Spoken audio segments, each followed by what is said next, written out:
Hello everyone, greetings dear. कैसे हैं बच्चे आप सब? I hope you are all is well. तो आपकी वर्कशीट है ये शिक्षा निदेशालय राष्ट्रीय राजधानी क्षेत्र दिल्ली की वर्कशीट नंबर 9 है। ये आपकी 8th क्लास की सामाजिक विज्ञान की वर्कशीट है। विद्यार्थी को अपना नाम, अपने कक्षा अध्यापक का नाम लिखना है। वर्कशीट रहेगी हमारी 18/8/2021 की। तो आज की वर्कशीट जो बेटा आपकी सामाजिक विज्ञान की बुक से पार्ट 2 से व्यापार से साम्राज्य तक की वर्कशीट ली गई है। तो नए शासन की स्थापना, तो हम जो है गवर्नर जनरल वॉन हेस्टिंग्स कितने से कितने साल तक रहा बेटा? 1773 से 1785 तक वो जो है गवर्नर जनरल रहा। उनमें बहुत सारे महत्वपूर्ण व्यक्तियों में से था वह जिन्होंने कंपनी की ताकत फैलाने में अहम भूमिका अदा की। वॉन हेस्टिंग्स के समय तक आते आते कंपनी न केवल बंगाल बल्कि बम्बई, मद्रास, जो कि अब चेन्नई कहा जाता है, में भी जो है सत्ता हासिल कर चुकी थी। ब्रिटिश इलाके मोटे तौर पर प्रशासनिक इकाइयों में बटे हुए थे जिन्हें प्रेसिडेंसी कहा जाता था। उस समय 3 प्रेसिडेंसी थी, बंगाल, मद्रास और बम्बई। हर एक का शासन गवर्नर के पास होता था। सबसे ऊपर गवर्नर जनरल होता था। ठीक है बेटा। कितनी प्रेसिडेंसी थी? 3 प्रेसिडेंसी, बंगाल, मद्रास और बम्बई। वॉरेन हेस्टिंग्स ने कई प्रशासकीय सुधार किए। न्याय के क्षेत्र में उसके सुधार कुछ खास तौर से उल्लेखनीय थे। 1772 से एक नई न्याय व्यवस्था स्थापित की। इस न्याय व्यवस्था में प्रदान किया गया कि हर जिले में 2 अदालतें होंगी, फौजदारी अदालत, दीवानी अदालत। दीवानी अदालत के मुखिया यूरोपीय जिला कलेक्टर होते हैं और मौलवी और हिंदू पंडित उनके लिए भारतीय कानून की व्याख्या करते थे। फौजदारी अदालतें अभी भी काजी और मुफ्ती के ही अंतर्गत थी। हिंदू कानूनों में समरूपता के लाने के लिए 1775 में 11 पंडितों को भारतीय कानूनों का एक संकलन तैयार करने का काम सौंपा गया। NB हॉलहेड ने इस संकलन का अंग्रेजी में अनुवाद किया। 1778 तक यूरोपीय न्यायाधीशों के लिए मुस्लिम कानूनों को भी एक संहिता तैयार कर ली गई। 1773 के रेगुलेटिंग एक्ट के तहत एक नए सर्वोच्च न्यायालय की स्थापना की गई। इसके अलावा कलकत्ता में अपीलीय अदालत, सदर निजामत अदालत की भी स्थापना की गई। ठीक है।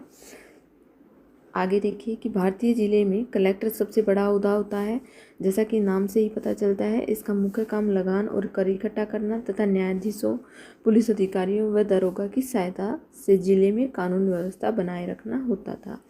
उसका कार्यालय कलेक्ट्रेट सत्ता और संरक्षण का एक नया केंद्र बन गया था, जिसे पुराने सत्ता केंद्रों को हाशिए पर ढकेल दिया गया था। यानी यहाँ बेटा कलेक्टर के बारे में बताया गया है कि कलेक्टर का ओहदा बहुत बड़ा होता था। उसका काम क्या होता था? उसका काम होता था कर इकट्ठा करना, न्यायाधीश, पुलिस अधिकारी और दरोगा की सहायता से जिले में कानून व्यवस्था को बनाए रखना होता था। ठीक है। आगे देखिए, प्रेसिडेंसी का प्रश्नोत्तर दिए गए हैं बेटा इस वर्कशीट के बेस पर। सबसे पहला प्रश्न है कि प्रेसिडेंसी का क्या अर्थ था? ब्रिटिश ईस्ट इंडिया कंपनी की 3 प्रेसिडेंसी कौन कौन सी थी? तो चलिए करते हैं। प्रेसिडेंसी क्या थी बेटा? यहाँ पर हम लिखेंगे कि जो है ब्रिटिश इलाके को मोटे तौर पर, यहाँ से लिखेंगे क्वेश्चन नंबर 1 का आंसर, मोटे तौर पर प्रशासकीय इकाइयों में बटे हुए थे जिन्हें प्रेसिडेंसी कहा जाता था। उस समय 3 प्रेसिडेंसी थी। कौन सी? बंगाल, मद्रास और बम्बई। ठीक है बेटा, यहाँ तक हम इसका आंसर लिख लेंगे।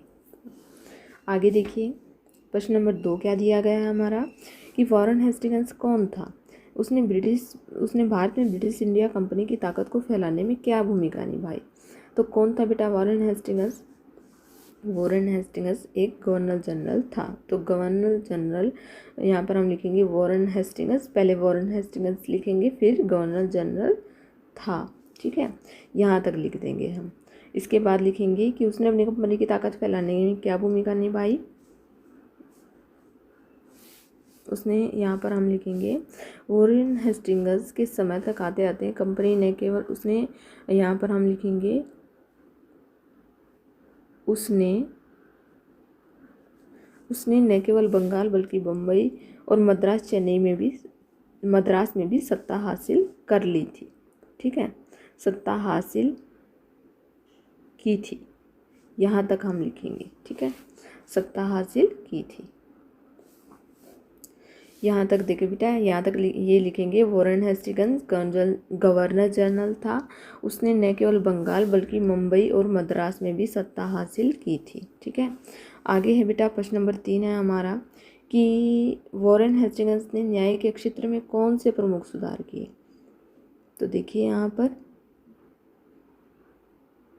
ये रहा, वॉरेन हेस्टिंग्स ने, हम लिखेंगे नई प्रणाली के तहत, देखिए एक नई व्यवस्था स्थापित की। 1772 से एक नई व्यवस्था स्थापित की। इस व्यवस्था में प्रावधान किया गया कि हर जिले में 2 अदालतें और होंगी, एक फौजदारी होगी, एक दीवानी होगी। और जो है यहाँ तक लिख देंगे।